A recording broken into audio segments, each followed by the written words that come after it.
یہ بات قابل مذمت ہے کہ بار بار جمعہ کے دن مجھے جامع مسجد جانے سے روکا جا رہا ہے۔ شب برات کے بابرکت موقع پر نہ صرف مجھے گھر میں نظر بند کر دیا گیا بلکہ جامع مسجد کو بھی زبردستی بند کر دیا گیا اور لوگوں کو وہاں جمع ہونے سے روک دیا گیا۔ میں نے ہمیشہ بطور میر وائز، جس کے فرائض میں دینی، ملی اور سیاسی ذمہ داریاں شامل ہیں، اپنی استطاعت کے مطابق انہیں نبھانے کی کوشش کی ہے اور ہمیشہ مسائل کے حل کے لیے پرامن بات چیت کی وکالت کی ہے۔ کشمیر کے حوالے سے جو ہمارا موقف ہے وہ بالکل واضح ہے اور ہم نے ہمیشہ بات چیت اور اس مسئلے کے پرامن حل کی بات کی ہے اور آئندہ بھی انشاءاللہ میں کرتا رہوں گا۔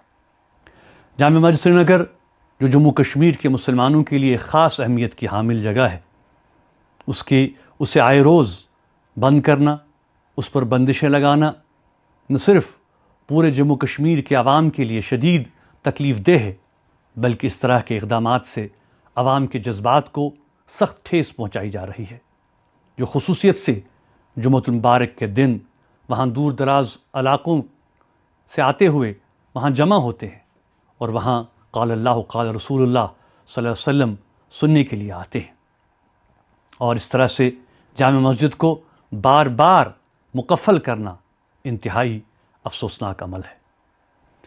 جہاں تک میرا تعلق ہے، میرے ارد گرد سخت سیکیورٹی حصار قائم کیا گیا ہے اور مجھے بتایا جا رہا ہے کہ میری زندگی کو شدید خطرہ لاحق ہے۔ میرا آنا جانا حکومت کی اجازت سے مشروط کر دیا گیا ہے۔ میں حکمرانوں سے یہ پوچھنا چاہتا ہوں کہ جب انہوں نے مجھے اتنی زیادہ سیکیورٹی اب فراہم کی ہے تو پھر مجھے جامع مسجد جانے کی اجازت کیوں نہیں دی جا رہی ہے؟ کیا وہ لوگ جنہیں خطرات لاحق ہوتے ہیں اور جنہیں سیکیورٹی فراہم کی جاتی ہے وہ کہیں آ جا نہیں سکتے؟ کیا انہیں بھی گھروں میں نظر بند کر دیا جاتا ہے؟ میں حکام کے اس طرز عمل کو سمجھنے سے بالکل قاصر ہوں۔